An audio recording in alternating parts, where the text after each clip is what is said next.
তো আসসালামু আলাইকুম। যে ঘটনাটার কথা আমি বলছিলাম, যে কথাটা বলতে চাইছিলাম, সাপের কথাটা যে আমার পাশ দিয়ে এলো, আমি ভয় খেয়ে গেছি। সাপটা বিষাক্ত, নিশ্চয় বিষাক্ত।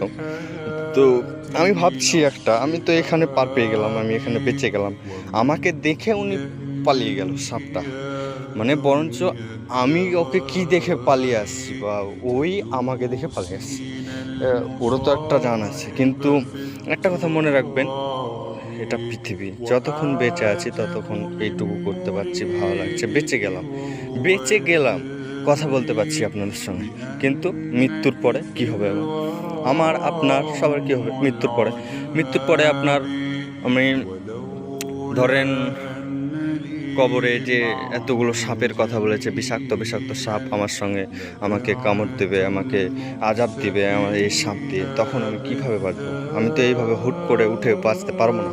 কবর থেকে বাঁচতে পারবো? তোমরাই বলো। তো কটা দিন বাঁচবো? সাবধান হও, নিজেকে শুধরাবার চেষ্টা করুন এবং ভালো হয়ে যান। 5 ওয়াক্ত নামাজ পড়ুন, আল্লাহর রাস্তায় জীবনটাকে দান করুন। আসসালামু আলাইকুম রহমতুল্লাহ।